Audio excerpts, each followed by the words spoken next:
Okay, we're live with Alexander Mercuris, and Daniel McAdams was going to join us today for this live stream, but he is sick. He fell ill, and so we wish Daniel a speedy recovery, and we look forward to having him on the show as soon as possible. But Alexander, we wanted to go forward with the live. And there's a lot to talk about. So before we start talking about everything that's going on in the world today, let's just say a quick hello to everyone that is watching us on Rockfin, on Odyssey. Hello, Odyssey. To everybody on Rumble. How's everyone doing on Rumble? Check out our Rumble channel, everybody. It's got a really, really great community on Rumble. And of course, the great community on YouTube. Hello to our awesome moderators. Today, Zariel. Zariel had a great live stream yesterday on the locals. I was watching it, but I was being quiet. I didn't participate in the chat. And Reckless Abandon. Good to see you, Peter. How are things going, Peter? Good to have you with us. And Tish M, how you doing, Tish? And I think that's everybody that is helping us moderate. And a hello to our amazing locals community, the Duran.locals.com. Definitely check out our locals community and join our locals community. It's a fantastic community, and that is where we post everything that we do. That is our center is the Duran.locals.com. So Alexander, let's talk about some news and let's answer some questions. We're going to have to do a hard stop in 1 hour, about an hour and 15 minutes. So let's go through the questions and let's talk about what's going on in the world today. 95 billion, 3 wars, TikTok ban, and asset theft. When I wrote the title, Alexander, for this live stream, I was thinking 3 wars. Okay, we have Ukraine, we have Israel, Gaza, the Middle East, and I was thinking China, Taiwan. Is that going to be a third war? And then we had Blinken's trip to China, and it's a war. It's definitely an economic war, without a doubt. And I think it's gonna. I think the direction is for this thing to get hot. I don't know when, but let's hope not. But wow, what a trip from Blinken to China. So Alexander, what are your thoughts on everything that's happening in the world? Blinken's trip to China is the big news of this week. Can I just say you're absolutely right about where we're going. It is absolute disaster. It is a complete train wreck. The Chinese have rushed out a readout that of the meeting between Blinken and Xi Jinping, and she will come to in a moment. But you can see there what the Chinese are saying. We've not yet had the Chinese readout of the meeting between Blinken and Wang Yi, but we're no doubt going to get that from the Chinese soon. But it's exactly what you said. We're now in a full-scale confrontation between China and the US. And looking back, I'm going to suggest something, which is that the $61 billion that was that appropriation for Ukraine is the least important thing that happened on Saturday. It's money which has already been largely spent on Ukraine. It's not going to change the outcome of the war. We've discussed that in various programs. The real important thing is the confrontation with China. The money for Taiwan, the Chinese had already said, Taiwan for us, first red line, which mustn't be crossed. China won't sit on its hands if it is. That's what the Chinese said. That's what Xi Jinping said to Biden just 3 weeks ago. And we've now had an $8 billion appropriation for Taiwan. Secondly, the TikTok ban, seizing a Chinese asset, trying to get the Chinese to divest themselves of it. That hasn't happened. They're now going to seize the asset. The Russian asset steal. Now, I think this is a point which people haven't grasped. You're talking JP Morgan, Right, Alexander? Well, there's the JP. No, well, there's the JP Morgan thing, Okay. which the Russians have done. Right. But Okay. it's what this appropriation debt, the $5 billion that they're taking of Russian assets in the US, what that is doing, yes, it's putting pressure on the Europeans, absolutely. But it is also providing a precedent and a legal mechanism for the seizure of foreign assets in the United States. And whose foreign assets are being targeted? It's not difficult to guess. It's China. That's what that's principally about. So we can see that all of these things line up together. And of course, we have spy mania in Germany about Chinese spies. Maximilian Krah, AfD politician. We've actually did a program with him, Glenn Deason and I. You can find it on the Duran. One of his people arrested on suspicion of being a Chinese spy, Chinese spy mania. And one of the results is a massive expansion of the FISA rules to allow even wider surveillance. So these are the really big events.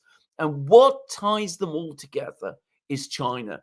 So we have Blinken going to Beijing. He takes this incredibly tough line with the Chinese. He's basically talking about sanctions. And it must be said clearly, what Blinken is doing is he's using Ukraine, the conflict there, as a pretext to impose sanctions.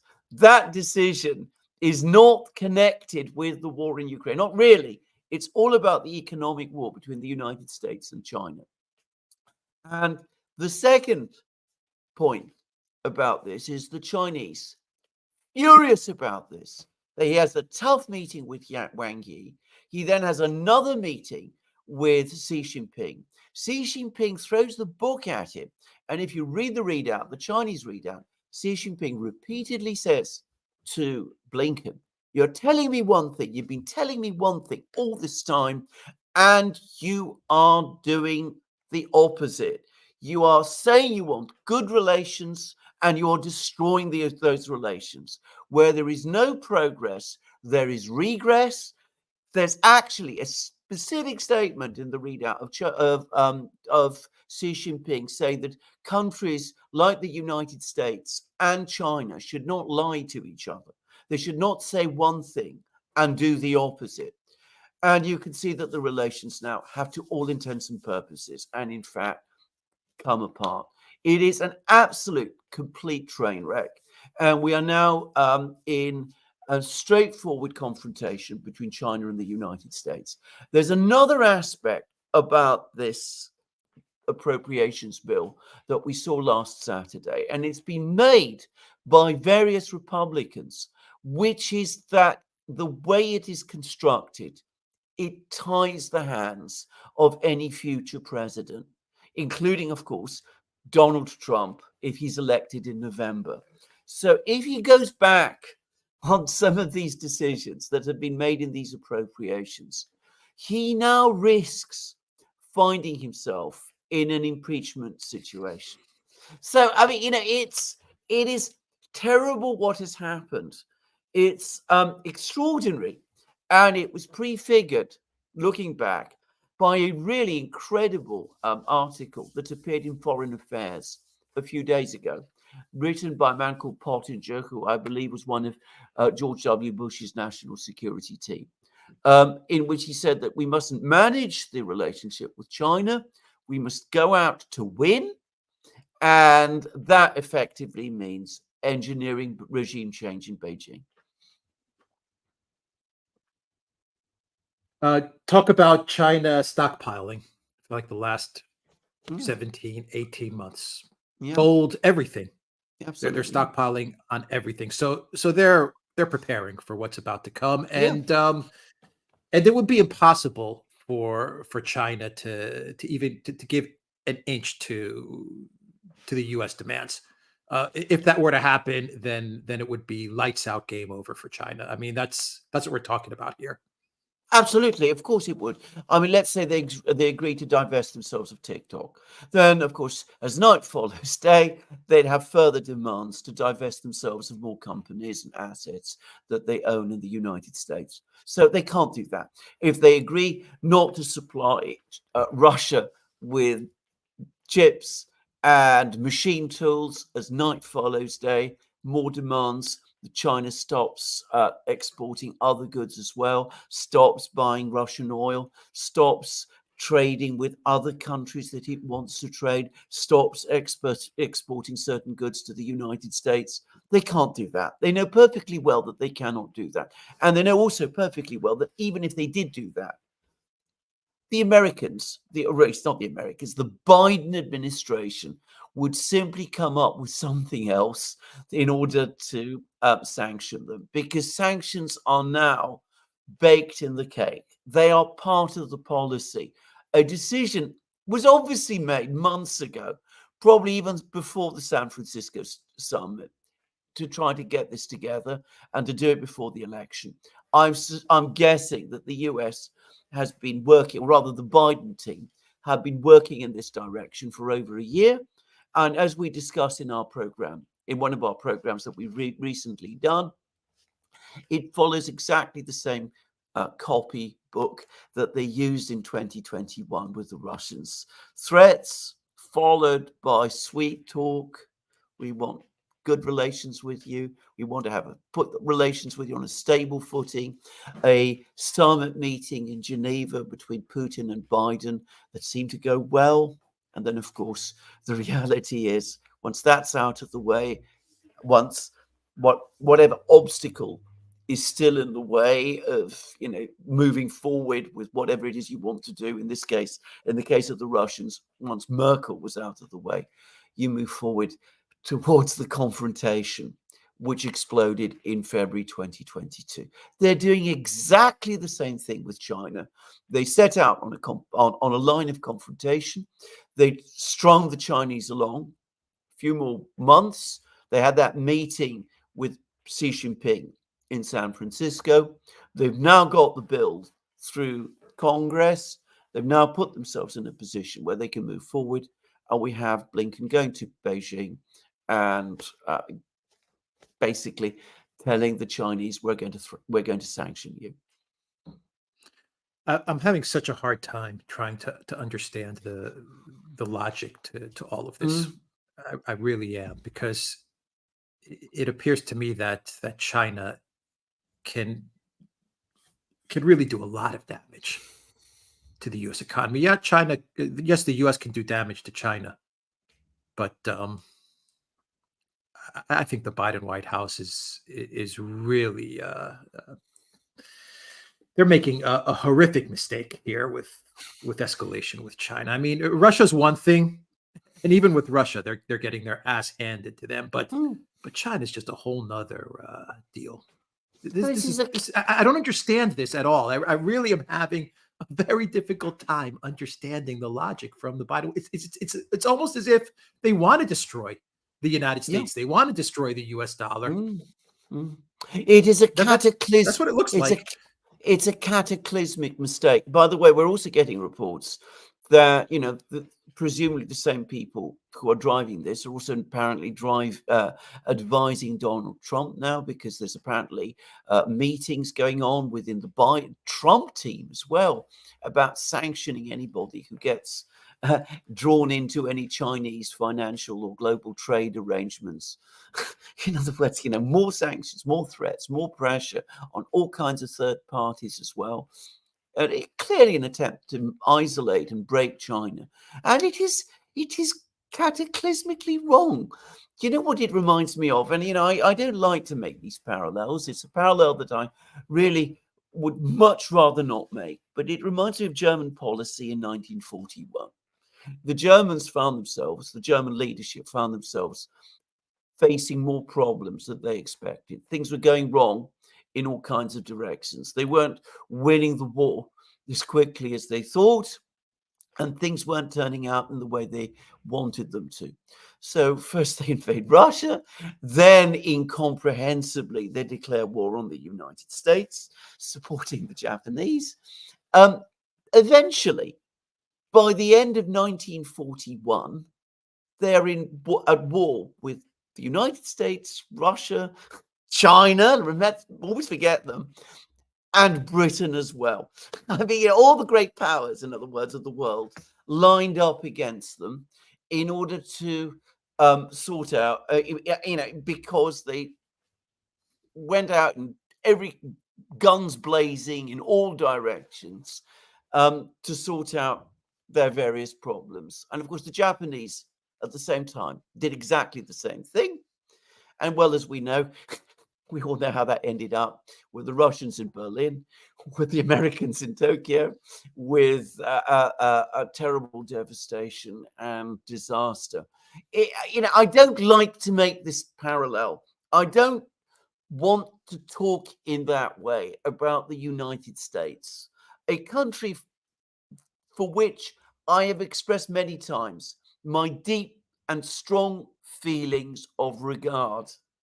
But I mean, it's the only example of a country behaving like that I can think of. There's no way to make any logic out of it. I mean, No. it's basically the United States, the collective West, because Europe, the EU will seize the 260 Yeah. billion, whatever the amount is, Yeah. of Russian frozen assets. They're going to do it. Yeah. I've been saying this for the last year. They Oh, yeah. are going to do it. They allowed the United States to blow up their energy infrastructure. They're going to allow the U.S. to push them to steal these assets. There's no, in my mind. I hope I'm wrong, but I have no doubt that they're going to do it. It's like they're telling the world, 80% of the whole world outside of the collective West, pull your money out of the collective West. Everybody, pull it out because we're going to seize it. Yeah. That's basically the message that they're sending to everybody. Well, absolutely. It makes no sense at all. Economist after economist is warning them to do it. Banker after banker, central banks, all the central banks telling them, don't do this. An article in, of all places, the Daily Telegraph yesterday saying, for heaven's sake, don't do this thing.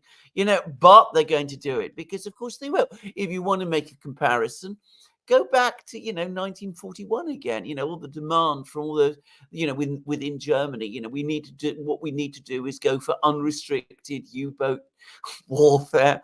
That means blowing up American commercial ships on the high seas, and that is the pressure that leads you to declare war on the United States. I mean, logic does not exist for these people. I think that's the thing to say. One senses that they feel that their back is against the wall. The situation in Ukraine, which was their great project, has turned out horribly, catastrophically wrong. Just like if we could go back to the Japanese, for example, their invasion of China had gone catastrophically wrong. So they look to solve their problems by striking out in all kinds of directions, going for some titanic gamble, which can never realistically come off, and is simply going to make their problems exponentially worse. But that's what they're going to do. Yeah. So Elza says Alex has just posted Blinken's threatening speech while being in China. Is he provoking or simply dumb? So I found a snippet of Blinken's speech where he basically delivers the ultimatum to China, and my thought was in that post, Blinken is in China threatening China. I don't, I mean, these guys. At least wait until you get home to the U.S. Before you start issuing threats. You're in China. China's hosting you.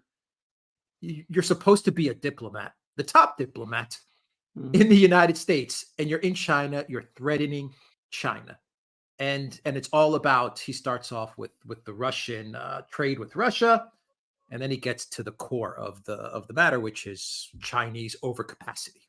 That's Janet Yellen's term now that everyone is using. overcapacity. That's the problem. Is China's overcapacity. So, what do you make of Blinken issuing threats against Well, China while he's in China? Going back to Elsa's question, by the way, greetings to you, Elsa. Thank you for joining us. But going back to Elsa's question, why make the distinction? Why say is he being stupid or is he being provocative? He is being both.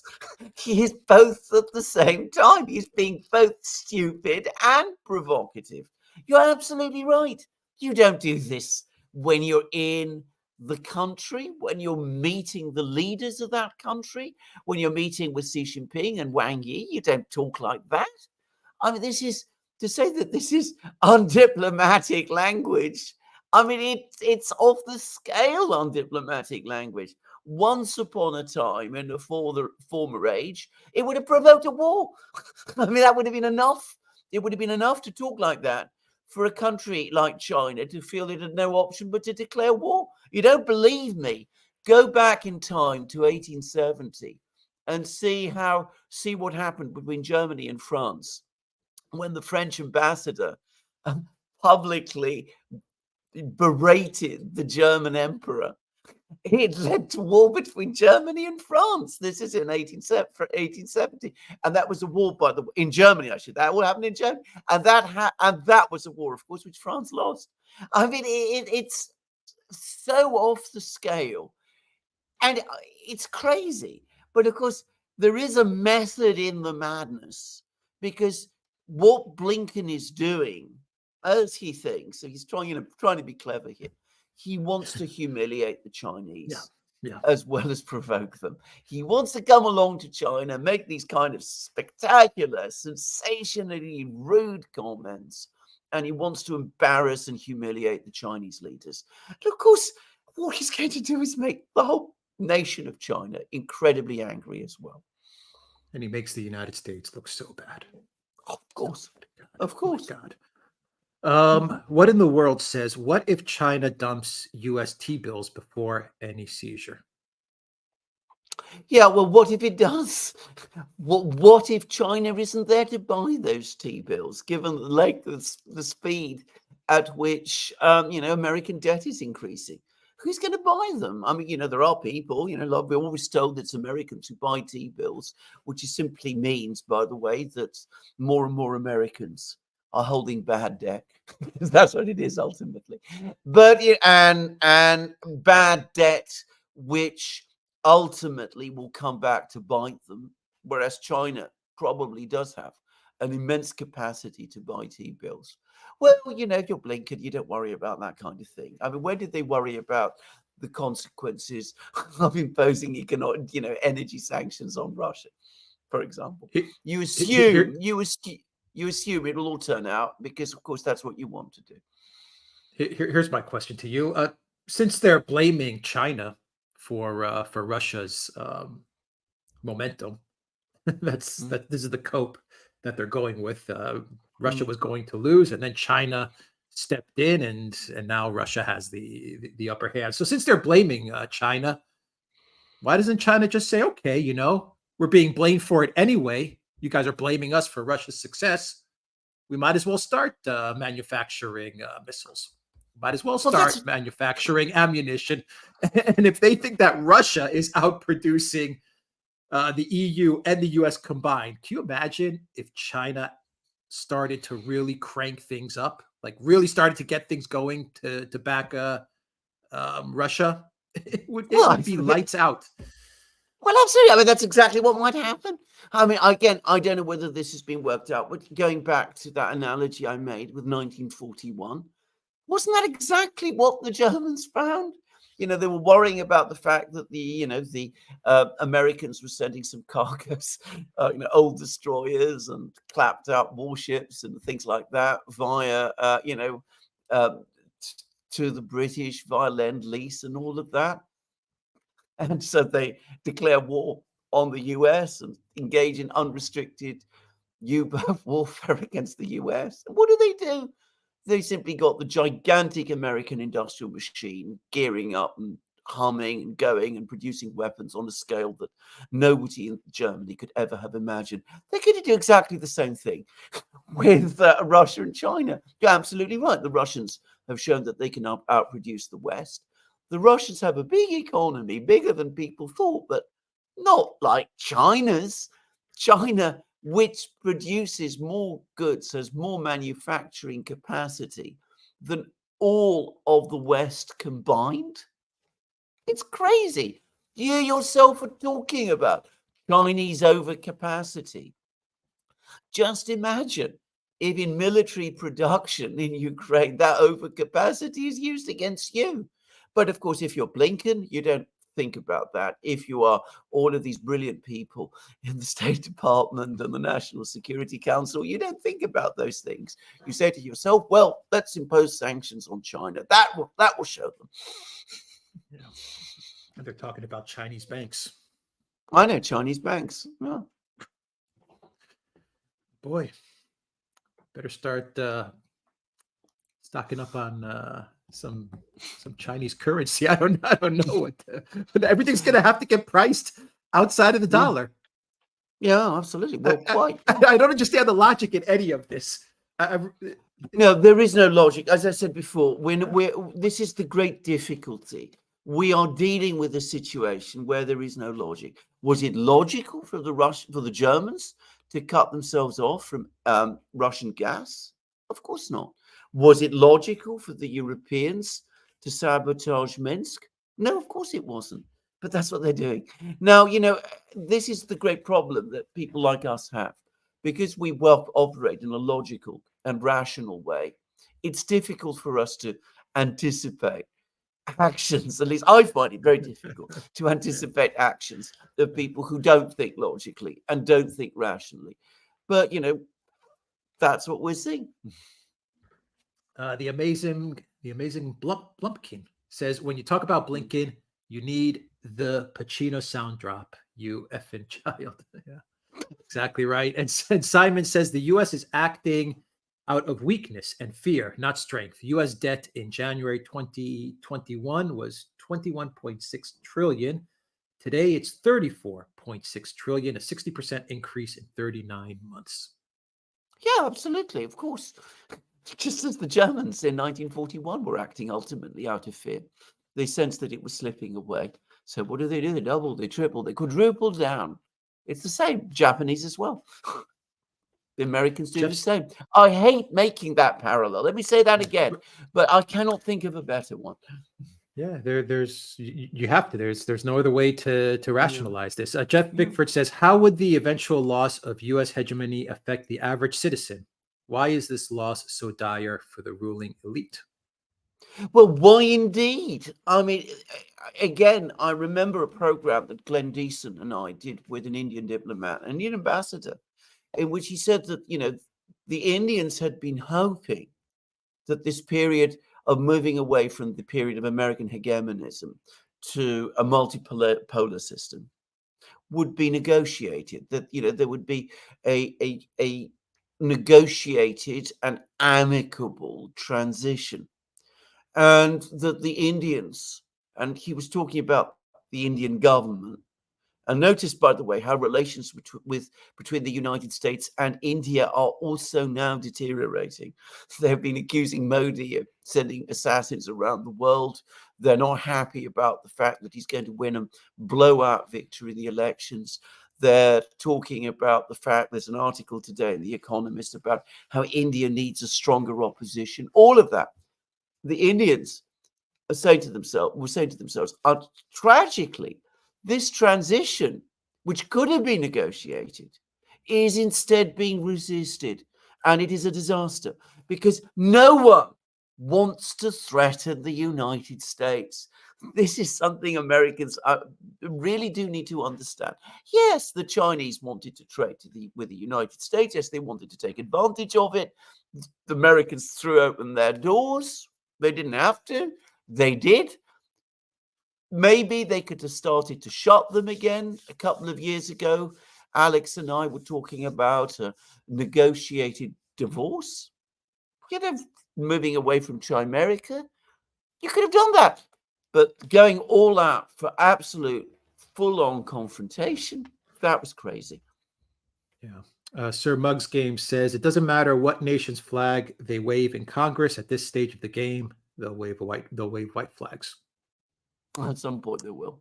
And what a disaster that's going to be. What a disaster that's going to be. By the way, that was disgraceful. The only flag one should wave in the Congress is the American flag. If they start waving the flags of any other countries, that tells me something about these people. There's a famous incident from British history, English history, in the 16th century when Mary Tudor, the queen who was before Elizabeth I, she married the King of Spain and subordinated English policies to Spanish interests. And the complaint that circulated in England was that the Queen loves another realm more than this. And that's exactly what I feel about these awful people in Congress. Yeah. Zariel says 95 billion and not $1 for their own people. Traitors all. There you go. Yeah. Vincent Vega says, good morning from Dallas. Alex and Alexander. Good morning. Good morning to you. Rice says, Blinken, no welcome and no red carpet. Yeah. The way he was welcomed was interesting. Absolutely. Well, it was. And does it surprise you? I mean, Sofia Midkiff has told me that there were lots of comments in Chinese social media asking, why are we allowing this man to come to our country at all, to China at all? Yeah. Sir Muggs Game says the script is Sunset Boulevard. The U.S. is Norma Desmond. The British, her demented butler, both fueling each other's delusion of past glory. The U.S. citizens are Bill Holden, shot for rejecting and walking away from the crazy. That's so true. That is a great point. That's a very, very good, very great film, by the way. Yeah. And Sir Muggs Game says if 30 billion is required to restock the U.S. arsenal, what does the 1 trillion budget go to? Restocking toilet paper and tampons at the Pentagon? Sheesh. Good question. Very good question. Brian Byrne, welcome to the direct community. Sancho Relaxo says, reply Clerotarian, the direct involvement, decentralized control, and incorruptible transactions would reboot democratic participation, bypassing the old backroom, compromat, kickback methods. Yeah, we need to start thinking in these, we need to start thinking about getting our democracies back. We see how dangerous things are and how completely out of control the political classes in our respective countries have become. We have an act of lunacy coming out of the United States. And in Britain, we have a prime minister who talks about having a war economy by 2030. I mean, how completely disconnected from reality is that? Yeah. Forrest Whitaker says at least half of the U.S. debt is held by FIs and pension funds. Basel banking regulations require banks to hold a certain amount of capital in safe assets like AAA plus government bonds. Yeah, but are they safe? That's the point. You see, if things were to go wrong, in the United States, China could absorb losses on T-bonds. What about the banks in the US? By the way, we speak with knowledge, Alex and I, because, of course, in Greece, Greek banks, before the financial crisis, bought Greek sovereign debt. So did Cypriot banks, by the way. And that was why, when the Greek government defaulted, which it in effect it did, it affected the entire banking system and all the other institutions, financial institutions in our two countries. So, Americans talk about this sometimes as if this is a sign we actually don't need the Chinese after all. But actually, given the scale of the debt in the United States, this ought to be a worry, not a reassurance. Yeah. When the big banks go under, look out. It is devastating to a country, to all the citizens of the country. It is absolutely devastating. In Cyprus, the two big banks, they collapsed, and the second largest bank completely closed. And in 24 hours, everyone was locked out of their money. Everyone lost all their money. And we're not talking about 1% of the population. We're talking about 50%, 60%, 70% of the pop. Everyone had money in these two banks. Yeah. This is madness. What the Biden White House is doing. It's absolute madness. Ryan says the reason we have illegal immigration in the U.S. is because the government is using them in subterranean cities to manufacture arms. Trust me, bro. Interesting. Big Wyman, thank you for that super sticker. Stephen Walter says 17 months already. Time goes way too fast. Thank you for being a member for 17 months, Stephen. Tish M says, given current events of the collective West collapse, historically, where are we in terms of the end of empire? It's always difficult to say because you see, we can't look forward and, give a particular date because, the date comes and one should never underestimate the ability of people to kick the can down the road. But we're running out of road fast.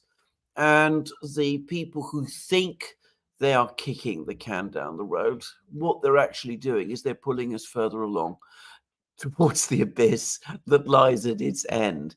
It's a very difficult situation. What I will say is we are now coming close to the end of empire.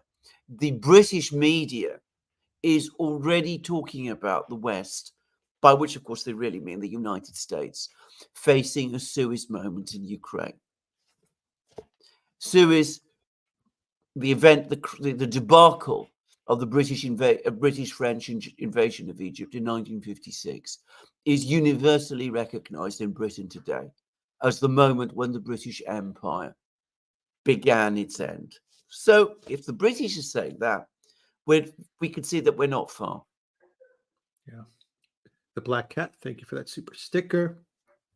Rockabilly says, in economics, if you have an asset that has value, but you know it will lose value, you get as much other assets for it while it has value.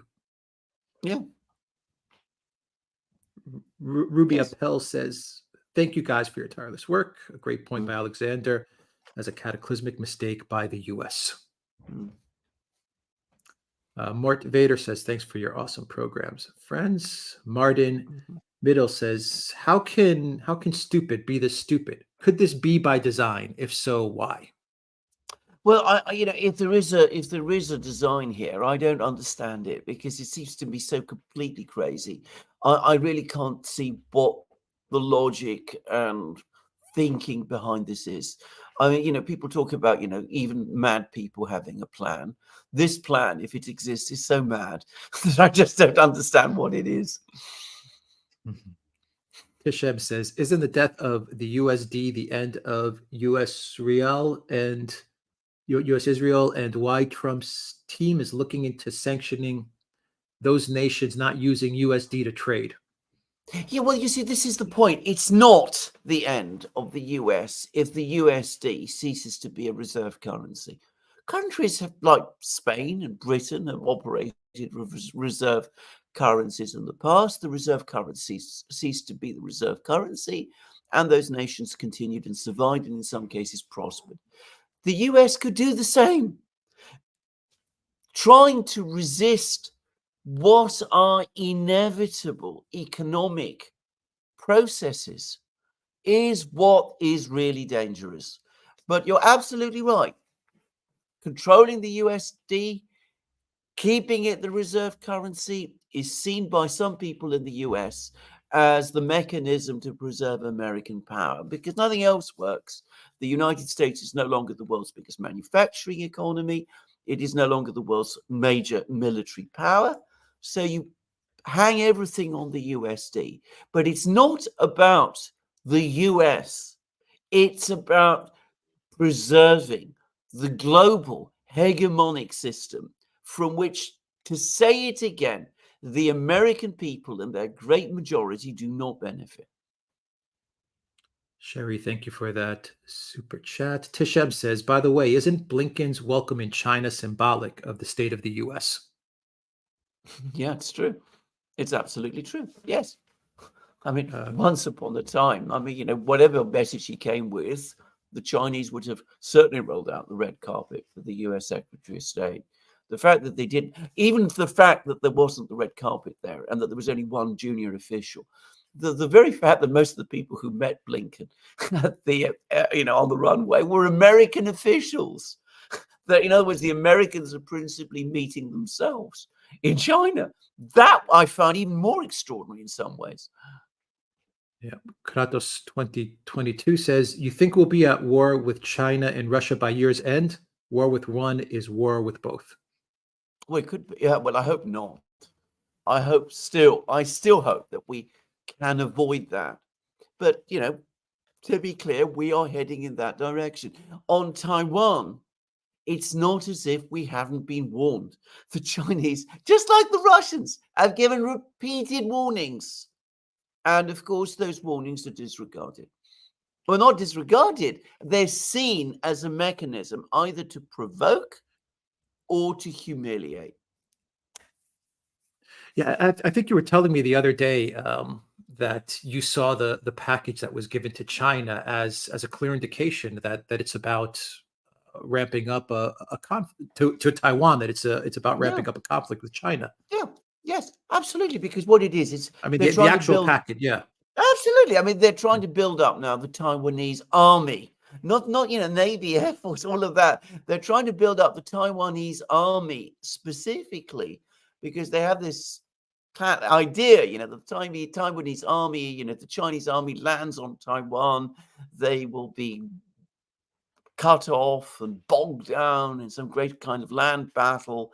And in the meantime, the US fleet will break whatever Chinese blockade there is. It'll all lead to some great victory, very much like the victory we achieved last year with Ukraine's splendid summer offensive. I mean, it's the same kind of inane strategizing. But, think about it. The quantities, the sums are, roughly the same. Libertarian by default says, this is China. Add some spit and a kick. The hockey goalie says, Stoltenberg, aid to Ukraine and investment in our own security as it reduces the amount the West needs to spend on defense. New aid only creates more body bags. They don't care, as not filled with Western men, and helps with the US election. The thing about Stoltenberg, and he's constant harping on this, is I don't know what is more shocking. Firstly, the utter cynicism of this statement. It's an investment. So, kill lots and lots of Ukrainians or have lots and lots of Ukrainians killed. And that makes us in the West more secure. So that's shocking in itself, the cynicism of it. But also the stupidity of it, because it's not true. We have no less a person than General Cavalier, who is the senior American military commander in NATO, telling us the exact opposite, that it's not making the Russians weaker militarily, it's making them stronger. Those who are making weaker are us in the West. We are running out of tanks. We are running out of shells. We are being asked to do away with our air defense missiles. We are the people who are de-equipping ourselves, not the Russians. Boris Pistorius, who's the German defense minister, is now complaining that the Russians are producing more weapons that they need to win the war in Ukraine. And yet Jens Stoltenberg comes along and still continues with this absolutely inane, untrue, ridiculous claim that he has been constantly making about how much this is making the Russians weaker and us stronger. He just reads the script that's handed to him. Yeah, no, to be fair to Stoltenberg, he just reads the script that's given to him. That's it. Simon Ennifer says, China and India opposed Russia's BRICS trading currency. Will they have the same view after Blinken's visit and if Russian assets are stolen? I don't think the Russians ever proposed a trading currency. I think this is the point to say. The Russians, the idea for a new financial trading arrangement, actually, if you go back long enough, it originated in China. It was the Chinese who started to float ideas like this about 10 years ago. The Russians initially very skeptical because most of their trade was with the West. Then the 2014 crisis happened and they began to rethink their view about what the Chinese were saying. The Indians are still skeptical, more skeptical than not. But as they showed last year in the BRICS summit in South Africa, their skepticism is not strong enough to cause them to say, we're going to oppose these ideas and we're going to prevent them being realized. They still went along with them. And I'm confident that they will do the same and go even further with them this time when the BRICS meet in a few months in Kazan. Raphael says, do you guys think in 50 years history will be talking about people like Baerbock, Blinken, Trudeau, Macron as serious and powerful world leaders? No. Nope. Samuel says, could Ukraine war end like Germany in World War I? No, I don't think so. You see, the war in World War One ended with an armistice. The German General Staff, Ludendorff and co, realized that if the war continued, Germany would lose. They didn't want that to happen. And they were also aware that there was a festering political crisis developing in Germany itself. And so, somewhat unexpectedly, they sought an armistice. Unexpectedly, for many people in Germany, they sought an armistice. They called it off before, in other words, Germany fully collapsed. Now, that caused all kinds of problems in the future because some people in Germany said that Germany could still have won. And, the dishonor of surrendering like that was, a terrible thing and should never be countenanced again. But anyway, that is what the Germans did. I don't think that the political leaders in Ukraine or in the West are capable of doing that about the Ukraine conflict this time. All the indications are, on the contrary, that they're going to go on fighting to the very bitter end. And we've just done a program, you could watch it on the Duran. Published it yesterday about how they're coming up with all kinds of schemes to create iron triangles on the Dnieper and to defend and fight the Russians forever. And that's what they're thinking about at the moment. Cherie, thank you for that super chat. Latimer Rose says, I don't think we should ever compare Russia's and China's production capacities due to one component, labor. 150 million versus 1.5 billion population. With labor that small, Russia is a giant in its own right. Well, I've never made the comparison. I mean, Russia is a giant, but of course, if Russia is a giant, China is a titan. I mean, that's the difference. Yeah. Sophisticated Caveman says deep state map labels Kaliningrad Oblast as occupied East Prussia. Is this really the mindset of NATO? Do people really think it's possible to displace 1 million Russians from Kaliningrad? Some do. Some do. Certainly in Ukraine, they do. I am pretty sure some people in NATO think so too.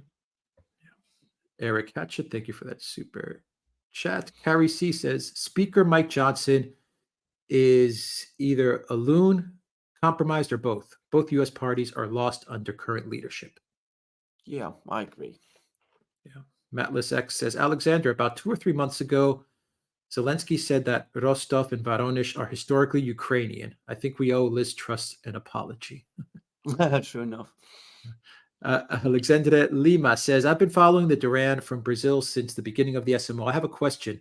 Do you think Trump could be blackmailed and support Ukraine, NATO, and Taiwan and not going to jail and become eligible for president? Well, first of all, thank you for supporting the Duran. And, we're always very grateful. And thank you for doing that. The answer is we don't know about Trump. We don't know exactly what has happened. But it's not an implausible theory. I mean, look at the legal pressures he's coming under. You want to understand how extraordinary, how bizarre the current case is in New York.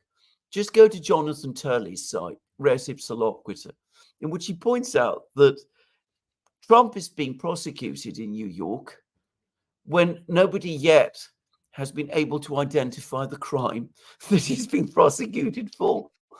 There hasn't even been a clear explanation of what the alleged crime in fact is.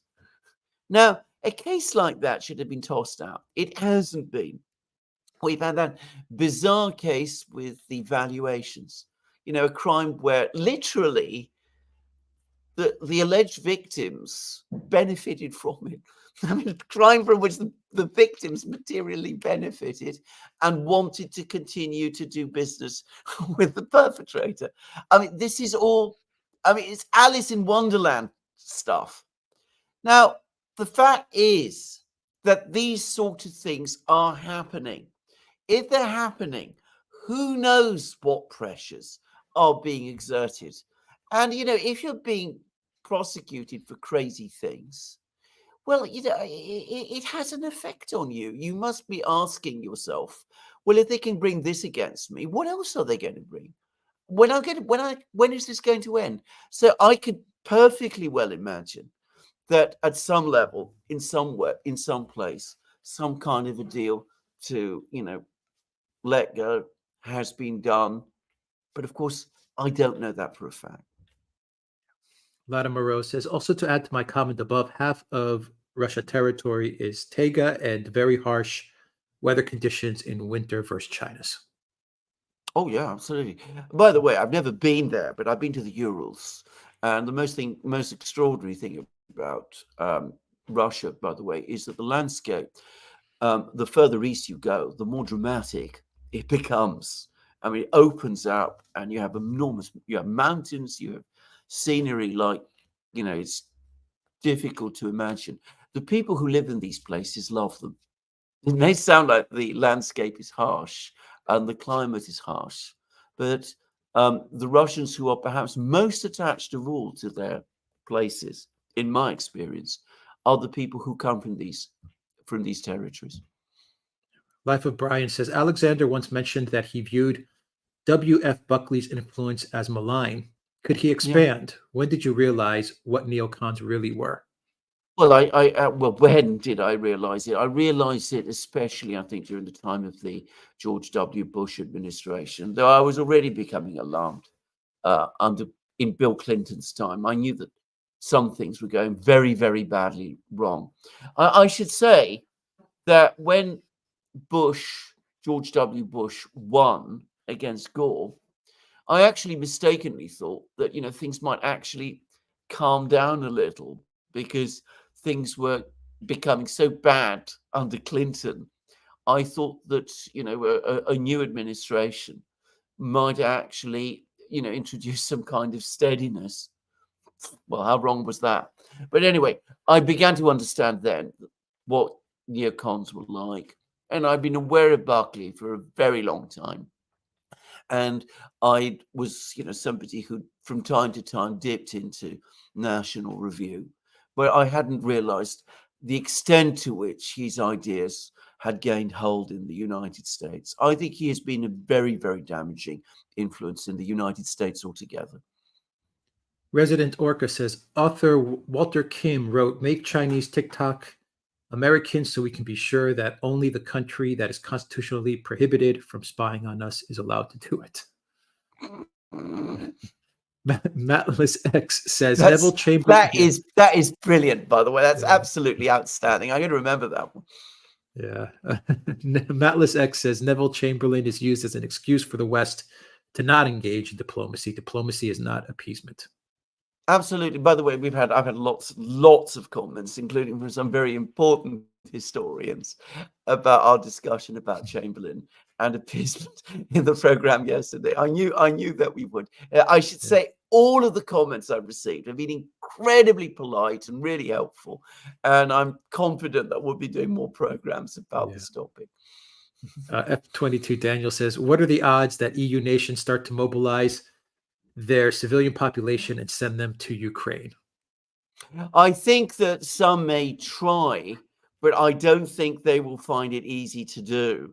On the contrary, I think if you want to do something which will finally radicalize EU populations, the way to do it is to do it like that. Yeah. Moon Dragon says, I think one of you guys needs to take over after Putin leaves. We're not Russians. Yeah. Etienne de Gaulle says, love you guys. I just backed out of a work transfer to and from the US to Warsaw. I don't like the way Poland is going, and I'd rather study Russian than Polish. Wow, gosh. Jerry Kogan says, when can we get a tour of Alexander's bookcase? Yeah, that's a good thing. One day we'll sort it out and we'll do a good tour. Lots of other books in this house, by the way. Lots of. Stephanie Welbeck says, please give us your perspective on Moldova as it relates to Russia and the Ukraine war. Well, it's the same. I mean, it's a minor version of Ukraine, a smaller version of Ukraine, and it's very like Georgia and Armenia. We've done a program about this, which will come out fairly soon, about the political crisis in Georgia and about the role that NGOs, Western financed NGOs, play in these events. And you see exactly the same thing playing out in Moldova as well. Moldova is unusual in one respect, in that a clear majority of the people who actually live in Moldova and vote in elections apparently never voted for her and oppose her. The reason she is president of Moldova and has a vote in the Moldovan parliament, so I understand, is because this enormous Moldovan diaspora in Europe is mobilized to support her, and they have the right to vote in Moldovan elections. DS 1993 says, I don't think China will go without a fight, even if that means World War III. It's also existential for them. We are going to have multipolarity or US hegemony. You're completely correct. And either way, on the topic of China, the thing to always understand, and this is something that people in the West don't understand, is that China, for the first time in 100 plus years, is enjoying, an economic prosperity and stability. And they've achieved that from a terribly bad situation where it seemed at one point that China would go like India and be carved up by the great powers, the Western great powers, and would become, in effect, a colony. So this is the century of humiliation the Chinese talk about so much. And that makes them particularly sensitive to external pressure. It almost inevitably means that they're going to push back. Matless X says, one thing that is puzzling to me is why have the Russians not stepped up Syria's missile defense in Damascus? The Israelis have been attacking Damascus for far too long. Well, I think up to now and until fairly recently, the Russians haven't wanted to burn their bridges with the Israelis. I mean, they've had reasonably good and correct relations with the Israelis. They sorted out a deconfliction line with the Israelis when the Russian military entered Syria. And I think they wanted to avoid creating a crisis between themselves and Israel. It could be that with recent events, things are going to start to change. Now, it's important to say that a dialogue between Russia and Israel still continues. Recently, Putin's national security advisor, Nikolai Patrushev, had a conversation with Netanyahu's. So, they haven't completely cut off contacts even now. Summer of 1970 says, I'm following China and Russia's plan and stockpiling essentials. Very smart. The Alchemist says, who else checks their phone every time Alexander gets a text? Who else checks? Well, Catherine is always vigilant on my behalf. I've never discussed this with her, but I'm sure she keeps an eye on all such things. Asby06 says, what has to happen for Europeans to throw out all these globalists from power and replace them with people who care about their country as opposed to some weird values? I have never known a time in British history, and I really have to speak about Britain because it's the country where I live. And, admittedly, it's outside the EU, but when I've traveled to places in the EU, I found the same sentiments. I've never known a time when people in Britain are so unhappy with our political system. I mean, to give you an example, we have a situation where the Conservative government is so unpopular that there is a high probability that in the next election, the Conservative Party will completely collapse. In other words, that it could be down to 100 seats or even less. And yet, even as that is the case, I saw an opinion poll recently that said that 45% of British voters do not want a Labour government. In other words, a plurality of Labour voters. Well, many of them are going to vote Labour because they hate the Conservatives so much, still don't want a Labour government. They feel that it would be worse for them than any other possible alternative, except the Conservatives. Now, when you get into that kind of situation, it tells you that things here are really bad. And I think that reproduces itself right across Europe. The difficulty is the political class is very entrenched. We've repeatedly seen how ruthless it is in maintaining itself and the lengths to which it is prepared to go. And so far, we haven't seen anywhere in Europe a political figure appear who is able to take them on, pull together support, and win. And eventually that will happen. But, we've had people like Farage and Corbyn in Britain, different view, different people completely, by the way, very unlike each other. They don't get on. But, and of course, they have different perspectives, but each of them opposed to the political class. We've had Le Pen in France. We've had Meloni and Salvini in Italy. We have the AfD in Germany. We've had Wagenknecht in Germany. We've got all kinds of people like that. But so far, we haven't had a big, strong, titanic figure who is able to basically break through. Eventually, such a person will appear. In history, one always does. Nitswitch says it's the anti-design, the anti-life design. Yeah. Harry C. Smith says, if forced, China could drop the USD overnight, crashing its values and creating massive inflationary, even hyperinflationary crisis in the US and then globally. Well, you would have thought so. And, that's why Blinken should not be talking in that way when he is in China. Moreover, I've often seen people say that, the United States can simply stop China doing that by pressing a button and freezing payments on T-bonds. I mean, I ask myself, are people, Paul Krugman has written about this in this way, are people like this joking? Do they not understand that doing something like that is a colossal default by the United States on its debt obligations? The implications of doing something like that are awesome. Anybody else who holds T-bonds is going to be terrified if the United States government does something like that. People in the United States are going to be terrified if the United States does something like that. But the very fact that people like Paul Krugman talk in that way tells you how detached from reality they become. Sophisticated Caveman says, can you do an analysis of South Korean relations with Russia and China? This is a huge topic. I should say I know South Korea. I've traveled to the country. I have my brother-in-law is married to a Korean woman. So, I know reasonable amount about Korea. I mean, Korea has had a massively long history with China, obviously going back millennia. It has a recent relationship with the United States. It's had a very, very bitter and bad relationship in recent years with Japan. And over the last 30 years, it's cultivated a reasonably good and friendly relationship with Russia.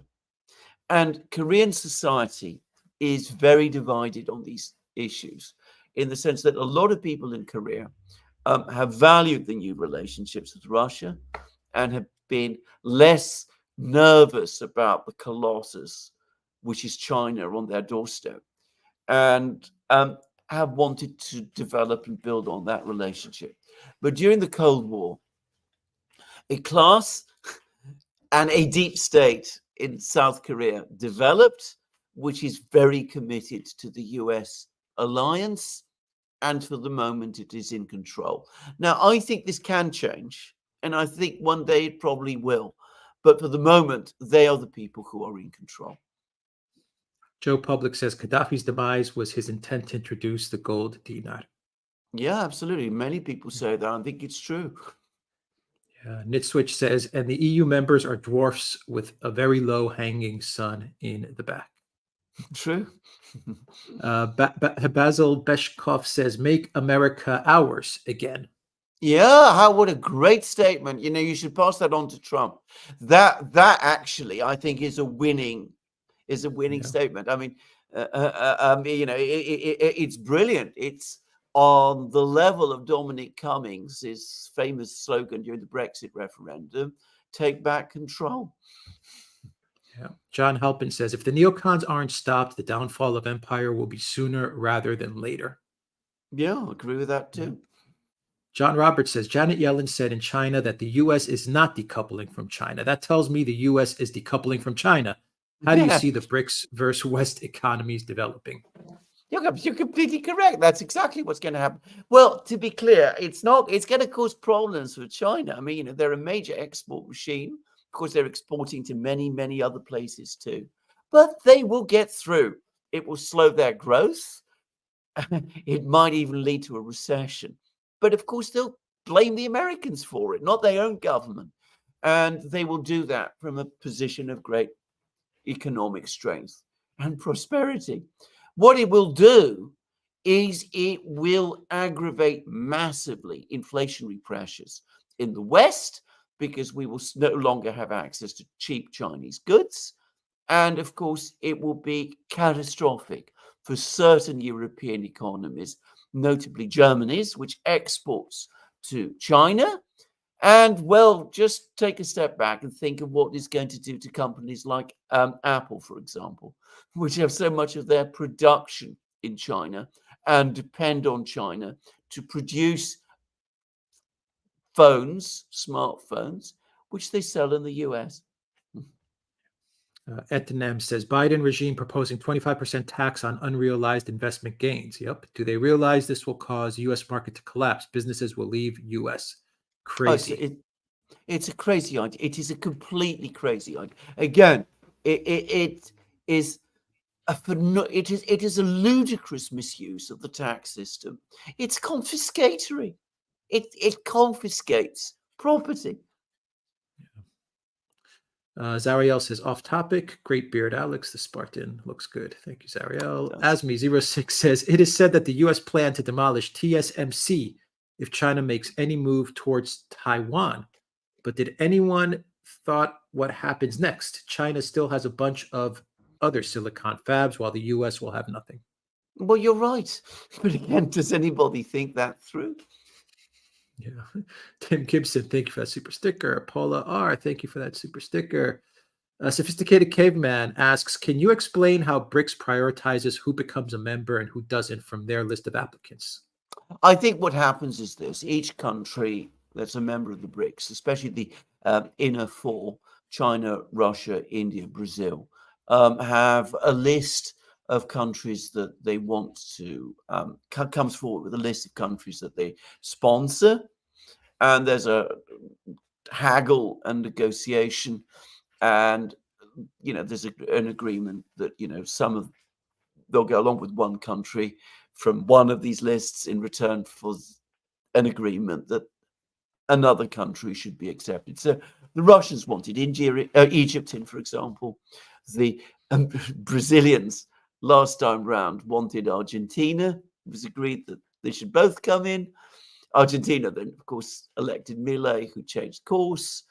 Now the Brazilians are advocating Colombia instead. So I think that's how it's done, basically. Yeah. Jeff Bickford says, I heard a university professor once suggest that the hour of apocalypse is forever being adjusted. Yeah, true enough. Yeah, that's why one should be careful about giving dates. But empires do end.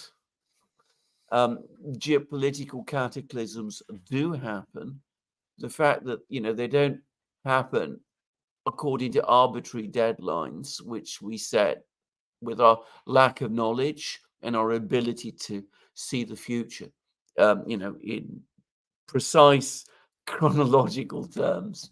That doesn't mean that, empires won't end and cataclysms won't happen. Andreas Ferenczi says, how can some people on one hand be convinced that Brexit would ruin the British economy, but on the other hand, think that sanctions against China were somehow a good idea? Very good point. Well, Yeah. people always they always want to believe these things, and that's what makes them think those things.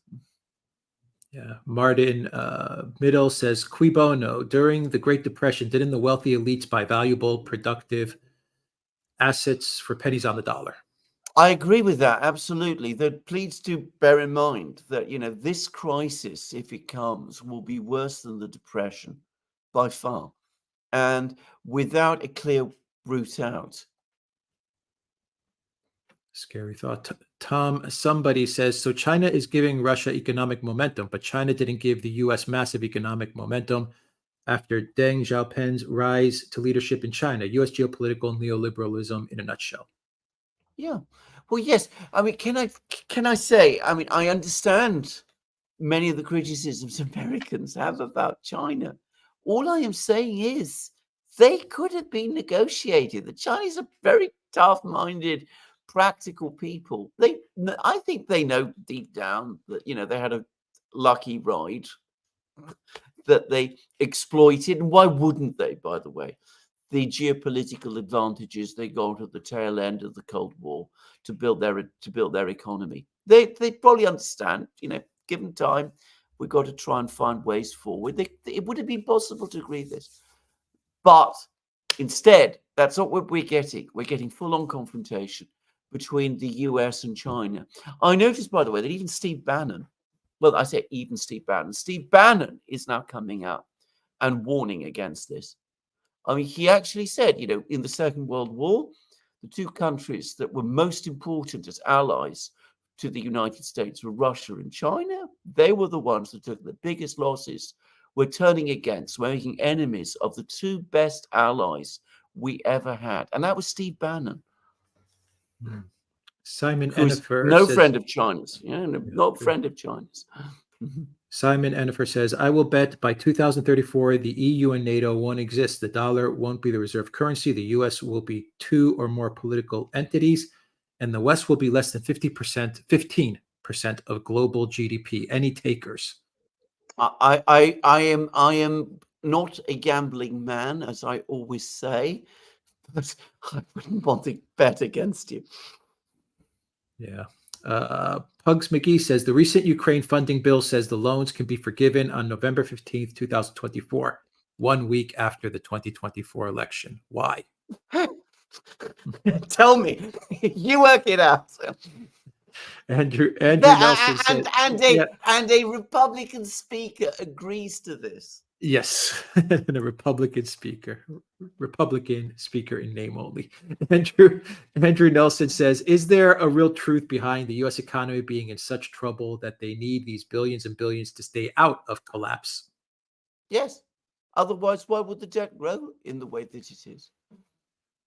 Neurosurgery Highland, the plan of the WEF is to get it to lose the war with Russia and China to explain why financial system is broken and accept CBDC. Look at how British Johnson destroyed Brexit. Well, a lot of people say this. Again, if this is what the WF are thinking, they are idiots. They're even bigger idiots than, people like Johnson turned out to be. You cannot ride this tiger in that way. It will swallow you. The idea that you can, unleash the storm and then ride it doesn't work. What you will do is you will unleash the whirlwind and it will blow you away. Yeah. Lada Moreau says, thank you, gentlemen, as always, for talking to this community. Thank you, Lada Moreau. Mustafa says, can you make a list of European countries' percentage of having autonomy against America, including Turkey. I claim Turkey has much greater autonomy. Well, of course it does. The only two countries that are showing any signs of independence at the moment are Hungary and Slovakia. What others are? Of course, if you want to include Russia as a European country, well, they are the one most of all. Yeah. Samuel Maroni says, how did Putin respond to the Baltics in NATO in 2002? He was very, very unhappy about it indeed, but he'd just become president. His position was very insecure. He had to deal with all kinds of oligarchs like Hodorkovsky, who was still operating at the wings. And of course, Russia itself was still only just coming out of the terrible crisis of the 1990s. So he had to accept it. David Bozic says, was Budanov killed or injured in a missile strike? Well, I think he was injured about a year ago. Well, he's obviously not been killed because he's alive and we can see him. Yeah, he was. I think he was injured too. Semper says, in America, everyday proper politics doesn't exist anymore. Is it the same in Britain? Yes, the word.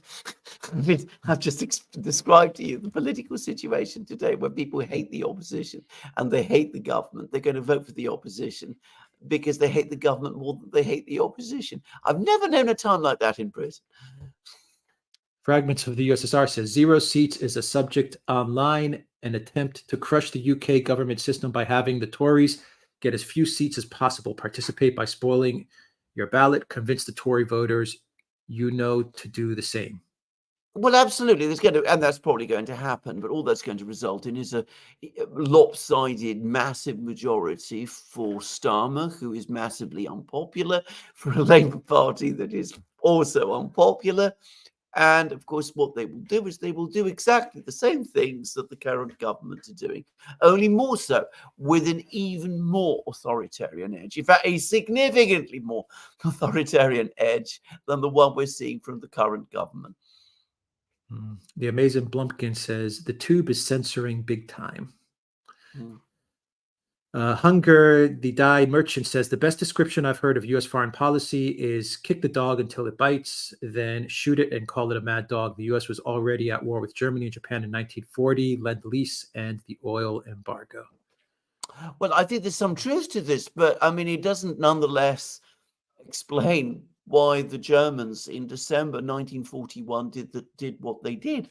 You would have thought that it would have been the best policy for them to tell the Americans, we had nothing to do with what happened in Pearl Harbor. We weren't informed in advance. This isn't our work. If you want to be angry with someone, be angry with Japan. In fact, we know that the Germans didn't have advanced knowledge of Pearl Harbor. And yet what did they do? They declared war on the United States. That was a crazy thing to do. Johari says, why do U.S. leaders think they are the center of everything? We must bow down to them at every turn. Because the United States has for so many years been the center of everything. And it's very difficult when you find yourself in that position just to accept that you no longer are the center of everything. Just saying. Yeah. Avicenna says, why Israel government thinks Israel will survive a World War III? I don't know that they do, by the way. But my own sense is that the Israeli government is also becoming increasingly reckless in what it's doing. I mean, I know there's a lot of people who are very critical of Israel in our community, and I can understand that. But I remember previous Israeli leaders. I remember people like Golda Meir, for example, and she had much more control over what she did than the government we're seeing now, and was more calculated in what she did than the government we see now. Ignaki says, American Perp Walk, Genocide Joe, Jake the Snake, and Bloody Blinken. It is surreal. Great conversation, Oracle. Thanks a lot. Thanks for that very, very insightful comment.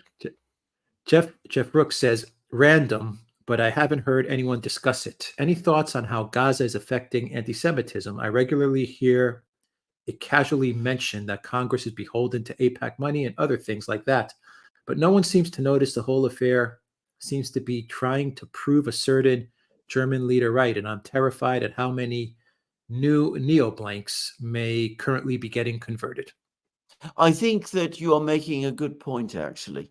I think that a lot of things, a lot of comments are being made and words are spoken, which frankly make me extremely uncomfortable, just as they obviously make you uncomfortable. Um, Another compelling reason, in my opinion, why we need a ceasefire in Gaza in order to bring this whole situation under control as fast as possible. Paul Dorofeyev says, do you find any merit in El Erian's barstool theory that the USD, euro, and yen uphold the dollar hegemony, and if any leg falls, it all falls apart? Yeah, I think he's right. I think he's absolutely right. If any part of that falls, the whole unstable stool collapses. Yeah. Mr. Scott says, with sensible nationalism outlawed in the West and nonstop mass immigration leftism, is there a threat of a genuine far right reaction occurring? Yes, of course there is. I mean, self-evidently there is. If all options for, you know, sensible, reasonable change are closed down and called far right or far left, if it comes to that, then what you're going to see is political energy drift towards the real far right and the far left, because everybody who feels unhappy will say to themselves, well, we want change, and that's the only place it will come from. Now, that's a well-known reality. The classic case study here is Italy in the late 19th century and early 20th century, where the Italian political class entrenched itself, conducted a policy known as transformismo, which is a kind of policy of the aggressive liberal center. And what you ended up with was an Italy in the 1920s with a very powerful communist party and a very powerful fascist party, which eventually took over. The Blue Noble says, unrelated, this may seem a little wild, but what if Hamas uh, pulls off another insane operation like October 7th and steals Israel's new clear weapons? Nuclear, it's Well, spelling I, is d- a little yeah, I don't nuclear want weapons. I don't want to think about those kind of possibilities. I mean, they're so terrifying. If they ever happen, then, as I said, we'll have to address them. But I don't want to think about those possibilities. I would have thought that all the precautions that one could imagine are being taken to prevent them. And I wonder whether, there are people in Hamas who would want to find themselves in that kind of situation themselves. But having said that, let's hope nothing like that does happen, because then we really are moving towards apocalyptic outcomes. Williams says many things make sense with Garland Nixon's explanation that a key objective of the USA with Project Ukraine was to deindustrialize the UK and the EU. Yeah, absolutely. What does in the that world? benefit? How does that benefit in the end the United States? Yeah. How does it benefit the United States to have weaker allies instead of stronger ones? Just asking. I'm not denying the policy. Garland is obviously right. But I come back to asking the question: what is the sanity? What is the logic behind the policy? Because again, I don't see it. What in the world says when both U.S. parties sink on foreign policy and act contrary to their usual base politics, be worried. Dark days are coming. Correct. Absolutely. None says, so I finally was able to catch a live show. Isn't the U.S. obligated to defend Taiwan, not due to any treaty, but because losing 90% of the world's microchip manufacturing would be fatal to the U.S. tech economy? You see, this is what's so utterly frustrating. Would the Chinese want to attack Taiwan if they weren't being continuously provoked? They say no. They say what they want is to keep the situation as it was, say, 10 years ago. Taiwan remains legally part of China. In practice, it goes its own way. Most of its trade is with China. The Chinese work towards one day achieving a peaceful reunification, and the matter doesn't involve the United States. If we're talking about an attack on Taiwan, what's going to provoke it is the Americans coming in and starting to arm the Taiwanese. The Chinese have already said that is for them the first red line, which mustn't be crossed. And they said that China won't sit on its hands if it does, if it is.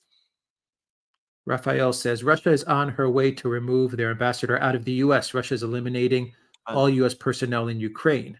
Russia will not be intimidated.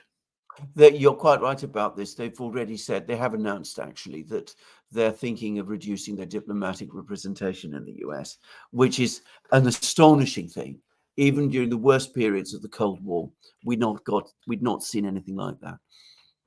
Stan Lippman says, at the start you said 100 worse than Afghanistan. Since then you've said as bad, 10 times as bad. What say you today? 100. I'm not sure when No. I said these things and what it was in relation to. But I mean, if you're talking about Ukraine, I mean, it would be orders of magnitude worse than Afghanistan. If you're talking about a conflict between China and the US, well, I'm not even going to make those comparisons because Afghanistan is like a firecracker compared to a blazing fire. Yeah, Paul Dorofeyev, thank you for that super chat. Tom, somebody says, how much of the US's nominal GDP is not tied to actual material tangible wealth for exchange? For exchange will make the US debt crisis, or does that matter? Well, it matters a huge deal, a huge amount. And the answer is nobody knows. How can one know? How can one actually know? It's very difficult when you create a GDP that is made up that way to understand what is real and what is not. There is a lot of genuine economic activity in the United States. We shouldn't underestimate it. Whatever it is, the United States remains a major economic power. But its GDP figures have been goosed up now for a very, very long time. And when they're stripped down, it might not be such a pretty picture. Beverly Trout, thank you for that super sticker. Simon Ennifer says, interview Luke Groman. His views on U.S. fiscal position are compelling, terrifying. Labor, government, IMF on speed dial and buy Swiss francs gold. Yes. Commando Crossfire says, anti-genocide is not anti-Semitism. The damage being done to the Jewish image is from Israel's genocide. They alone are solely responsible for any rebuke. I agree. Sparky says, great work, fellas. Thank you. Gordon So says, keep it up. I listen to you both each day and night. No longer BBC or CNN for me. Thank you. And Superfly says, any update on the Arctic Sea route? Oh, huge amount going on there, apparently. I had a chat about this with Glenn Deason, remember, it's from Norway. And he says, surprise, surprise, major attempts to militarize the Arctic from the Western powers to stop the Russians developing the North Sea route. And of course, the Russians building up their own bases. And surprise, surprise, whom are they inviting in to help them? Well, the Chinese, of course. All right, Alexander, I know you have to do a hard stop. Yeah. But we got into all the questions on all the platforms. Wow. One more from Crowd One says, do you think France wants to fight Russia because it is losing most of West Africa? Well, we've discussed this many times. I think that's a major part of the explanation. Putin himself thinks so. I think it's the whole of it. I think part of it is anger that the Germans have, gained so much more influence than Macron. It's also partly Macron's political problems in France. It's many things, but certainly Africa the anger over Africa plays a important role. So again, an irrational one. I mean, I was going to get lots of French soldiers killed in Ukraine, going to avenge the loss of West Africa. It's bizarre. Their children lashing out. All right. Thank you to everyone that watched us on Rockfin, Odyssey, Rumble, YouTube, and the Duran.locals.com. Thank you to all our moderators, Zarael, Reckless Abandon, Tish M, Peter, and who else? I think I'm missing somebody, or maybe not. All right. If I forgot someone, I'm sorry. Moderating. I'm looking through the moderator right now. Thank you to our moderators and Alexander. And any quick final thoughts, and we'll It's call it a fantastic live stream in a very, very consequential week. These last 10 days, historians are going to be writing about 100, 200 years from now. They are that important, in my opinion. Wow. All right. Take care, everybody. Thank you, Jahadi, for that super sticker. We'll end it on that note. Take care. Mm.